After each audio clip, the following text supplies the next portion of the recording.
Assalamualaikum warahmatullahi wabarakatuh. Perkenalkan, nama saya Aulia Nur Faizah dengan NIM 23980152999. Di sini saya akan menjelaskan mengenai topik 4 demonstrasi kontekstual untuk menjelaskan analisis asesmen yang telah saya buat di demonstrasi kontekstual yang sebelumnya. Baik, mata pelajaran yang saya ambil yaitu mata pelajaran matematika di kelas 2 SD. Fase A. Capaian pembelajaran pada fase A ini, peserta didik dapat menunjukkan pemahaman dan memiliki intuisi bilangan atau number sense pada bilangan cacah sampai 100, termasuk melakukan komposisi atau menyusun dan dekomposisi atau mengurai bilangan tersebut. Mereka dapat melakukan operasi penjumlahan dan pengurangan pada bilangan cacah sampai 20 dan dapat memahami pecahan setengah dan seperempat. Mereka dapat mengenali, meniru, dan melanjutkan pola-pola bukan bilangan. Mereka dapat membandingkan panjang, berat, dan durasi waktu, serta mengestimasi panjang menggunakan satuan tidak baku. Selanjutnya, tujuan pembelajaran yang dicapai. Yang pertama, memahami pengertian perkalian dan cara menulis kalimat matematikanya. Lalu, memahami banyaknya seluruh benda dengan menggunakan cara banyaknya wadah dan banyaknya benda tiap wadah. Lalu, mengetahui bagaimana menuliskan dan membaca bentuk perkalian. Dan yang terakhir, memahami pengertian istilah dari simbol perkalian kali yang dibaca kali. Materi ajar atau topiknya di unit 10, materinya perkalian. Lalu jenis asesmennya yang digunakan oleh guru kelas yaitu formatif, di mana guru saat memberikan formatif ini dengan cara meminta peserta didik untuk mengerjakan soal yang ada di LKS.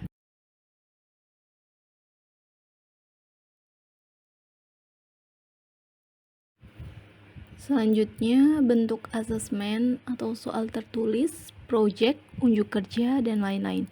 Di sini, guru kelas menggunakan soal tertulis.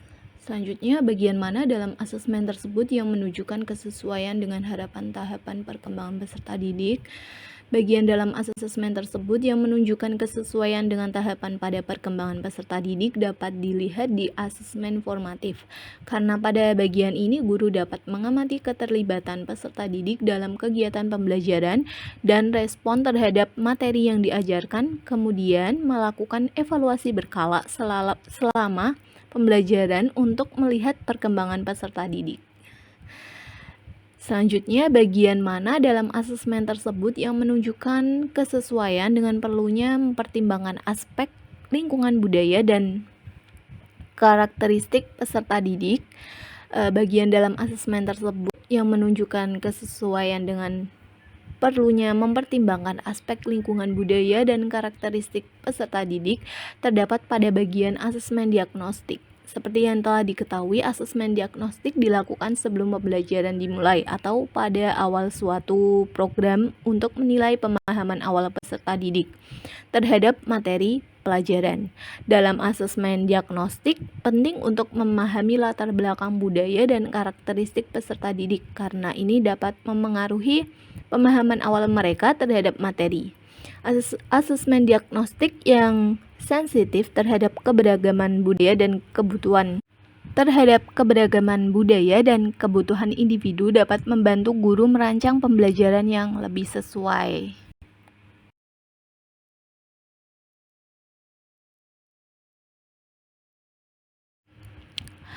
Baik, selanjutnya yaitu bagian mana dalam asesmen tersebut yang menunjukkan kesesuaian dengan kemampuan peserta didik. Bagian dalam asesmen yang terlampir yang menunjukkan kesesuaian dengan kemampuan peserta didik terdapat pada bagian asesmen formatif. Kesesuaian dengan kemampuan peserta didik dalam asesmen formatif tercermin secara signifikan melalui umpan balik yang diberikan oleh guru. Dalam proses ini, bagian yang paling mencolok yaitu deskripsi kemajuan individu peserta didik. Melalui deskripsi ini, guru dapat memberikan gambaran mendalam tentang sejauh mana peserta didik telah mencapai tujuan pembelajaran. umpan balik tersebut tidak hanya memberikan sorotan terhadap kekuatan yang dimiliki peserta didik, tetapi juga mengidentifikasi area-area yang memerlukan perhatian lebih. Dengan memberikan umpan balik konstruktif dan spesifik, asesmen formatif dapat mengarah pada pemahaman yang lebih baik terkait potensi dan tantangan yang dihadapi oleh peserta didik. Selain itu, asesmen formatif yang efektif juga mencakup rekomendasi perbaikan yang dapat membantu peserta didik mengembangkan strategi pembelajaran yang lebih efektif.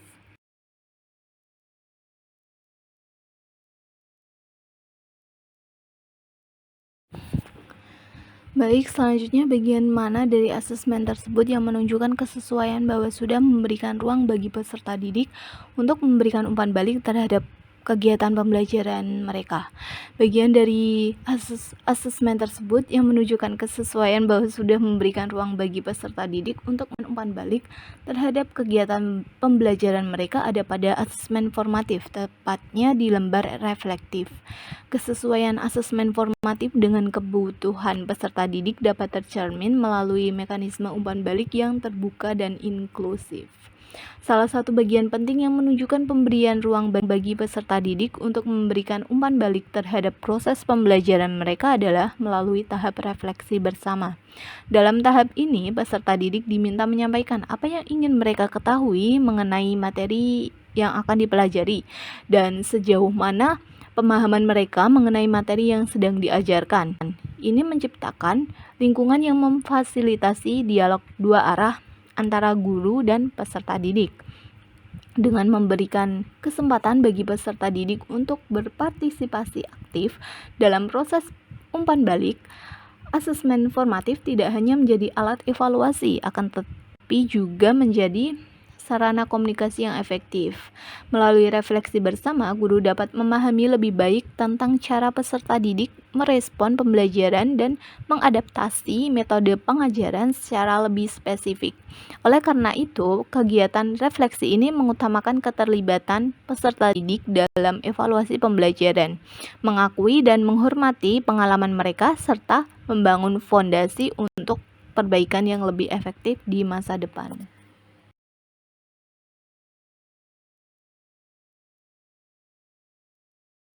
Apabila Anda menjadi guru di kelas tersebut, hal apa yang ingin Anda tingkatkan untuk lebih memaksimalkan efektivitas asesmen dengan memperhatikan tahapan perkembangan peserta didik, lingkungan budaya, dan kemampuan peserta didik? Apabila saya menjadi guru di kelas 2 tersebut, hal yang ingin saya tingkatkan untuk lebih memaksimalkan efektivitas asesmen dengan memperhatikan tahapan perkembangan peserta didik, lingkungan budaya, dan karakter peserta didik, serta kemampuan peserta didik.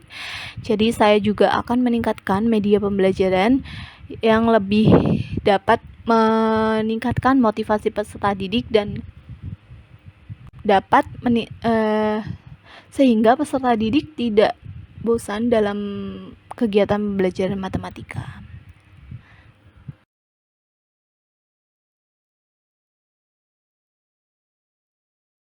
Itulah pemaparan saya mengenai analisis asesmen yang saya lakukan di kelas 2 pada mata pelajaran matematika. Terima kasih atas perhatiannya. Mohon maaf apabila ada kesalahan kata maupun dari pengerjaan saya. Terima kasih. Wassalamualaikum warahmatullahi wabarakatuh.